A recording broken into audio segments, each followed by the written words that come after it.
ಪ್ರಾರ್ಥನೆ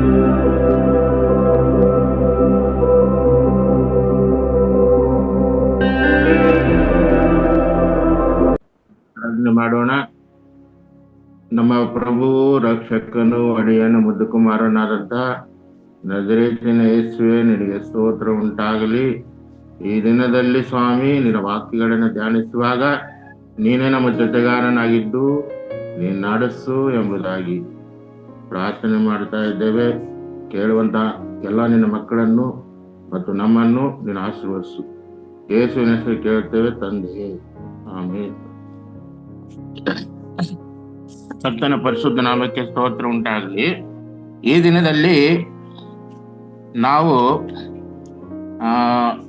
ವಿಶೇಷವಾಗಿ ಧರ್ಮೋಪದೇಶ ಕಾಂಡ 31ನೇ ಅಧ್ಯಾಯ 7ರಿಂದ 13 ವಚನಗಳಲ್ಲಿ ಧ್ಯಾನಿಸುವುದಕ್ಕಿಂತ ಮುಂಚಿತವಾಗಿ ನಾವು ನೋಡ್ತಾ ಇದ್ದೇವೆ. ಏನಂದ್ರೆ 29ನೇ ಅಧ್ಯಾಯದಲ್ಲಿ ನಾವು ನೋಡುವಾಗ ಒಂದು ದೇವರು ನಮಗೆ ಒಂದು ಒಡಂಬಡಿಕೆಯನ್ನ ಜ್ಞಾಪಿಸುವುದನ್ನ ನಾವು ನೋಡ್ತಾ ಇದ್ದೇವೆ. ಅಂದ್ರೆ ದೇವರೊಟ್ಟಿಗೆ ಒಂದು ನಮ್ಮ ಸಂಬಂಧ ಅದು ದೃಢವಾಗಿರ್ಬೇಕು, ಬಲವಾಗಿರ್ಬೇಕು ಎಂಬತಕ್ಕಂಥದ್ದನ್ನ ಈ 29ನೇ ಅಧ್ಯಾಯದಲ್ಲಿ ನಮಗೆ ತಿಳಿಯಪಡಿಸ್ತಾ ಇದ್ದಾರೆ ದೇವರು. ಅದಾದ ನಂತರ ನಾವು 30ನೇ ಅಧ್ಯಾಯಕ್ಕೆ ಬರುವಾಗ ಅನೇಕ ಆಶೀರ್ವಾದಗಳನ್ನ ಕಾಪಾಡಿಕೊಳ್ಳಬೇಕು ಮತ್ತು ಒಳ್ಳೆ ಉತ್ತಮವಾದಂತ ಮಾರ್ಗದಲ್ಲಿ ನಾವು ನಡಿಬೇಕು ಎಂಬತಕ್ಕಂಥದನ್ನ ಇಲ್ಲಿ ನಾವು ನೋಡ್ತಾ ಇದ್ದೇವೆ. ಯಾಕಂದ್ರೆ ನಾನು ಯಾಕೆ ಹೇಳ್ತಾ ಇದ್ದೀನಿ ಅಂದ್ರೆ, ಈ ಅಧ್ಯಾಯಗಳನ್ನ ನಾವು ಮಧ್ಯದಲ್ಲಿ ನಾವು ನೋಡುವಾಗ ನಾವು ಅದಕ್ಕೆ ಉತ್ತಮವಾದಂತ ಒಂದು ಅರ್ಥವನ್ನ ನಾವು ತಿಳ್ಕೊಳ್ಳಿಕ್ಕೆ ಸಾಧ್ಯವಾಗುತ್ತೆ. ಯಾಕಂದ್ರೆ 29ನೇ ಅಧ್ಯಾಯದಿಂದ ಹಿಡಿದು 30ನೇ ಅಧ್ಯಾಯದವರೆಗೂ ಒಂದು ದೇವರು ಒಂದು ಒಡಂಬಡಿಕೆಯನ್ನ ಜ್ಞಾಪಿಸುವುದಂತ ನಾವು ನೋಡ್ತಾ ಇದ್ದೇವೆ. ಅಂದ್ರೆ ಮೋಸೆಯ ಕೊನೆಯ ಉಪನ್ಯಾಸ ಅಂತ ಕೂಡ ಹೇಳ್ಬೋದು.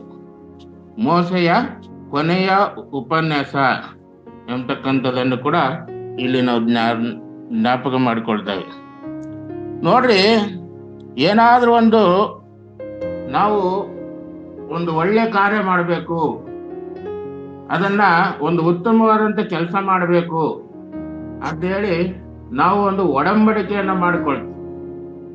ಈಗ ಉದಾಹರಣೆ, ನಾವು ಒಂದು ಮದುವೆ ಮಾಡಬೇಕಾದ್ರೆ ಎಷ್ಟೊಂದು ಅದಕ್ಕೆ ಒಂದು ಸಮಂಜಸವಾದಂತ ಕೆಲವು ನಿಯಮಗಳಿರ್ತಾವ.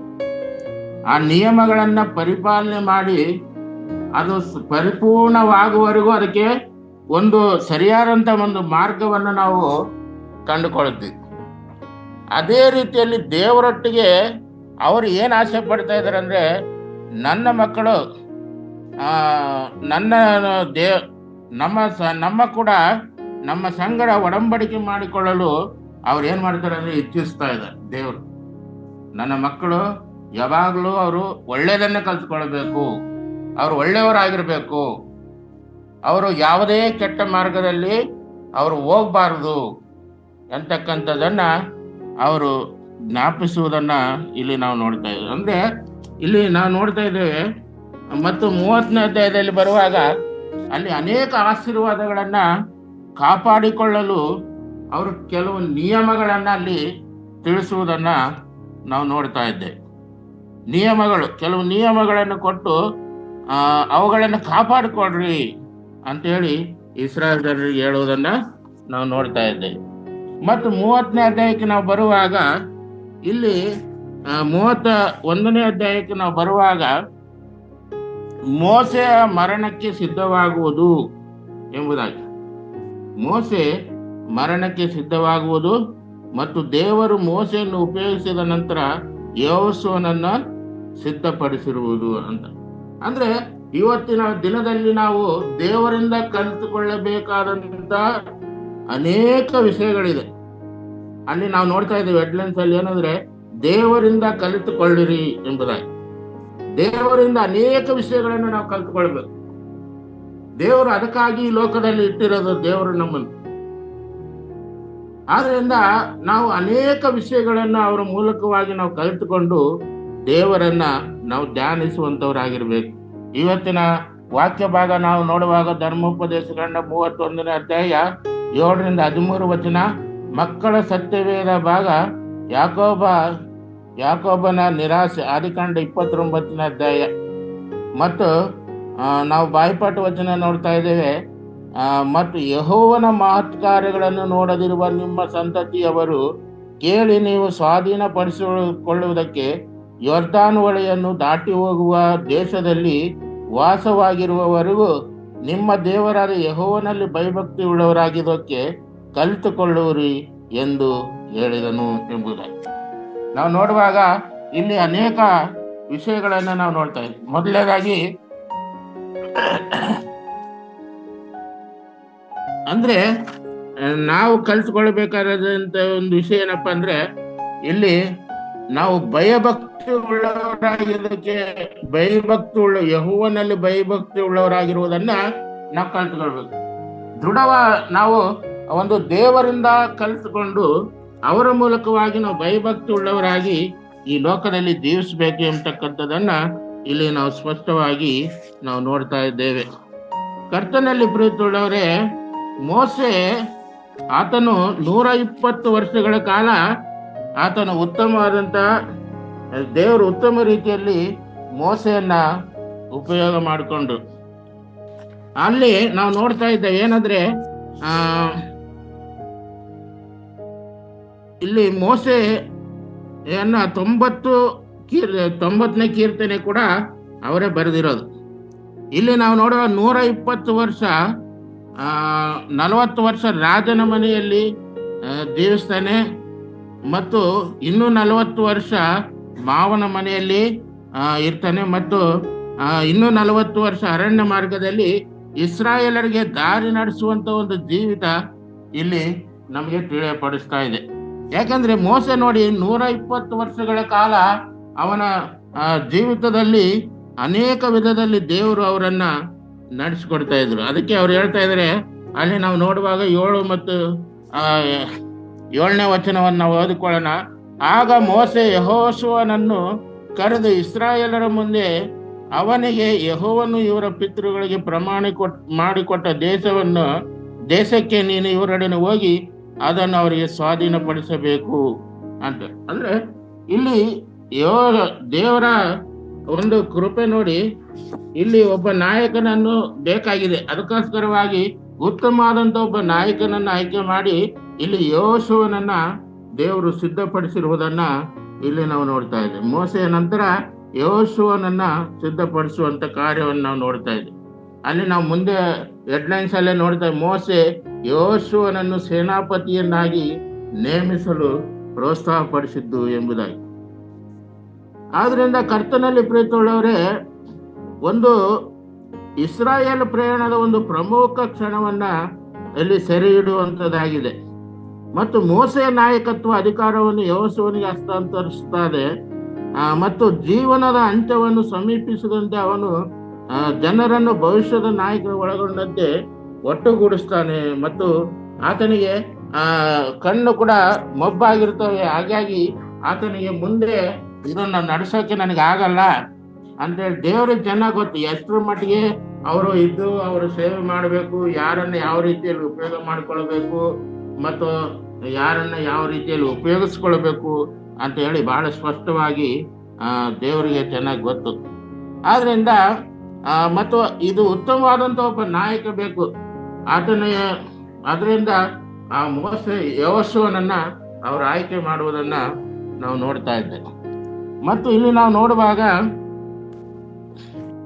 31ನೇ ಅಧ್ಯಾಯದಲ್ಲಿ ನಾವು ನೋಡ್ತಾ ಇದ್ದೇವೆ. ಏನಂದ್ರೆ 7 ಮತ್ತು 8ನೇ ವಚನವನ್ನು ನಾವು ಗಮನಿಸುವಾಗ ಮೋಸೆ ಜನರ ಉದ್ದೇಶ ಮಾತ್ರದಿಂದಲ್ಲ ಯೆಹೋಶುವನನ್ನು ಬೇರ್ಪಡಿಸಿ ಆತನು ಪ್ರತ್ಯೇಕವಾಗಿ ಧೈರ್ಯಪಡಿಸುತ್ತಾನೆ.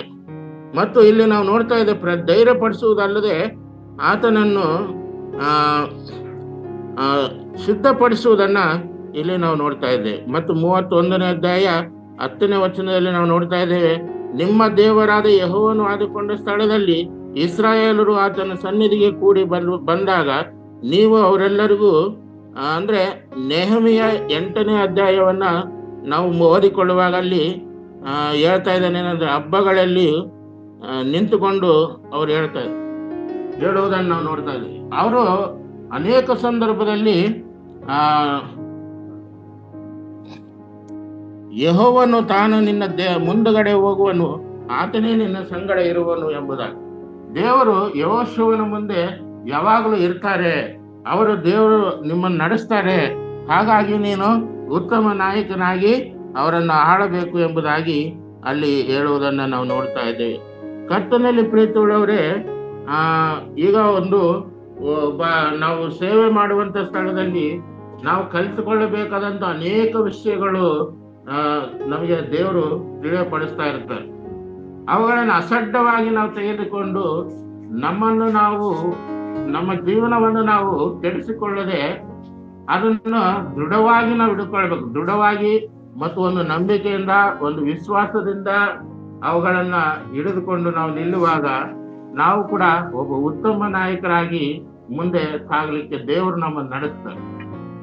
ನಾವು ಕ್ರೈಸ್ತರಾಗಿದ್ರೆ ಮಾತ್ರ ಸಾಲದು, ನಮ್ಮಲ್ಲಿ ದೇವರ ಭಯಭಕ್ತಿ, ದೇವರಲ್ಲಿ ಒಂದು ಉತ್ತಮವಾದಂತ ನಂಬಿಕೆ ಇದ್ರೆ ಖಂಡಿತವಾಗಿ ದೇವರು ನಮ್ಮನ್ನ ನಡೆಸ್ತಾರೆ ಎಂಬತಕ್ಕಂಥದ್ದನ್ನ ನಾವು ನೋಡ್ತಾ ಇದ್ದೇವೆ. ಮತ್ತು ಇಲ್ಲಿ ನಾವು ನೋಡ್ತಾ ಇದ್ದೇವೆ ಏನಂದ್ರೆ,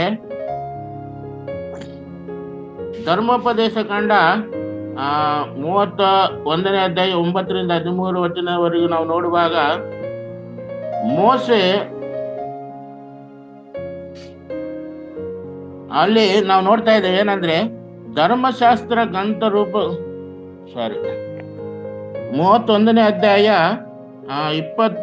9ರಿಂದ 13 ವಚನಗಳಲ್ಲಿ ನಾವು ನೋಡುವಾಗ, ಮೋಶೆ ಧರ್ಮಶಾಸ್ತ್ರವನ್ನು ಬರೆದು ಯೆಹೋವನ ಆಜ್ಞಾಶಾಸನಗಳ ಮಂಜೂಷವನ್ನು ಓರುವ ಲೇವಿಯರಾದ ಯಾಜಕರ ಹಿರಿಯರ ವಶಕ್ಕೆ ಒಪ್ಪಿಸಿಕೊಟ್ಟು, ಪ್ರತಿ 7 ವರ್ಷಗಳು ಪೂರ್ತಿಯಾದಾಗ ಬಿಡುಗಡೆ ಸಂವತ್ಸರ ನೇಮಕವಾದ ಕಾಲದಲ್ಲಿ, ಅಂದ್ರೆ ಪರ್ಣಶಾಲೆಗಳ ಜಾತ್ರೆ, ಅಂದ್ರೆ ಆ ಒಂದು ಸಂದರ್ಭದಲ್ಲಿ ಆ ಒಂದು ಪರ್ಣಶಾಲೆಗಳ ಜಾತ್ರೆ ಎಲ್ಲಿ ನಿಮ್ಮ ದೇವರಾದ ಯೆಹೋವನು ಆದುಕೊಂಡ ಸ್ಥಳದಲ್ಲಿ ಇಸ್ರಾಯೇಲರು ಸನ್ನಿಧಿಗೆ ಕೂಡಿ ಬಂದಾಗ ನೀವೆಲ್ಲರೂ ಅವರ ಬಳಿಗೆ ಕಳಿಸುವಂತೆ ಈ ಧರ್ಮಶಾಸ್ತ್ರವನ್ನು ಅವ್ರ ಮುಂದೆ ಓದಬೇಕು. ಅಂದ್ರೆ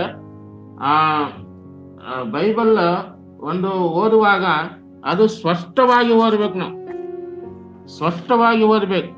ಅನೇಕ ಸಂದರ್ಭದಲ್ಲಿ ಬೈಬಲ್ ಓದಿದ್ರೆ ನಾವು ಅನೇಕ ಸಂದರ್ಭ ಹಿಂದೆ ಮುಂದೆ ನಾವು ಆಲೋಚನೆ ಮಾಡ್ತಾ ಇರ್ತೀವಿ.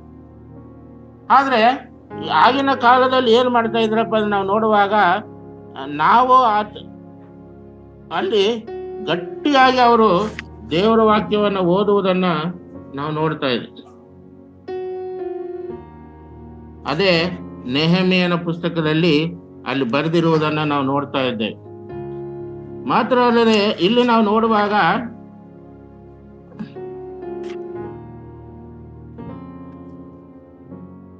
ನೋಡುವಾಗ ಅವರು ಆ ಸಂದರ್ಭದಲ್ಲಿ ದೇವರ ವಾಕ್ಯವನ್ನ ಅವರು ಬರೆದಿಟ್ಟುಕೋ ಅಂತೇಳಿ ದೇವರು ಹೇಳ್ತಾ ಇದ್ರು. ಯಾವಾಗ್ಲೂ ಮೋಸೆಗೆ ಏನ್ ಮಾಡ್ತಾ ಇದ್ರು ಅಂದ್ರೆ, ಬರೆದಿಟ್ಟುಕೋ, ಅದನ್ನ ಮುಂದಿನ ಪೀಳಿಗೆಯಲ್ಲಿ ಅದು ನಿಮ್ಗೆ ಉಪಯೋಗ ಆಗುತ್ತೆ ಎಂಬತಕ್ಕಂಥದ್ದನ್ನು ಕೂಡ ಮೋಸೆಗೆ ಅಲ್ಲಿ ದೇವರು ಹೇಳಿ ಬರೆಸಿರುವುದನ್ನು ಕೂಡ ನಾವು ನೋಡ್ತಾ ಇದ್ವಿ. ಮತ್ತೆ ಈಗಿನ ಕಾಲದಲ್ಲಿ ನಾವು ಅನೇಕ ಸೇವಕರು ಅಥವಾ ನಮ್ಮ ಸೇವಕರುಗಳು ಹೇಳುವಂತ ಒಂದು ಮಾತನ್ನು ನಾವು ಸರಿಯಾಗಿ ಕೇಳಿಸಿಕೊಳ್ಳದೆ ಅನೇಕ ಸಂದರ್ಭದಲ್ಲಿ ನಾವು ಬೈಬಲ್ ನ ವಿಷಯಗಳನ್ನ ನಾವು ಬರೆದುಕೊಳ್ಳುವುದಕ್ಕೆ ಬೇಸರ ಉಳ್ಳವರಾಗ್ತೇವೆ ಮತ್ತು ಅದನ್ನ ಸರಿಯಾದಂತ ರೀತಿಯಲ್ಲಿ ಬರೆಯಲಿಕ್ಕೆ ಕೂಡ ನಮಗೆ ಸಾಧ್ಯವಾಗಲ್ಲ.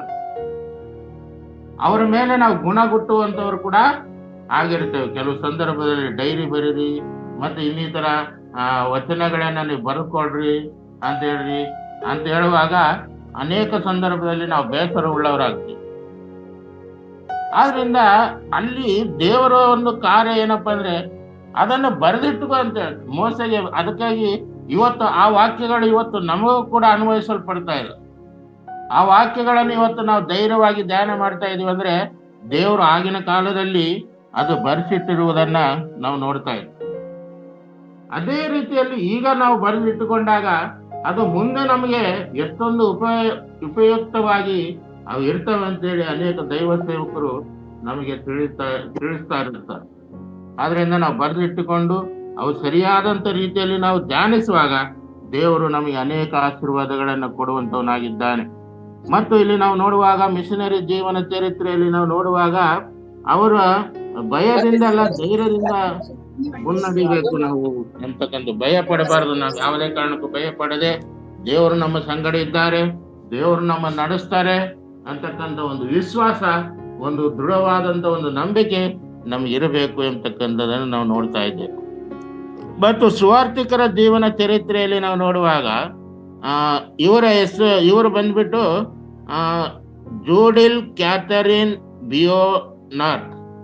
ಇವರು ಜನವರಿ 27, 1871 ಜುಲೈ 22, 1960 ಜನಿಸಿರುವಂತ ಒಂದು ಸ್ತ್ರೀಯಾಗಿದೆ. ಇವರು ಕೆಗೋರಾದಲ್ಲಿ ಹಡಗು ಮಾಲೀಕತ್ವದ ಶ್ರೀಮಂತ ಕುಟುಂಬದಲ್ಲಿ ಇವರು ಜನಿಸಿರುವಂತ ಒಂದು ಸ್ತ್ರೀಯಾಗಿದ್ದಾರೆ. ಸ್ವಯಂ ಸೇವಕರಾಗಿ ಅವರು ಕೆಲಸ ಮಾಡಿ ಮತ್ತು ಕೆಲಸ ಮಾಡ್ತಾ ಇರ್ತಾರೆ.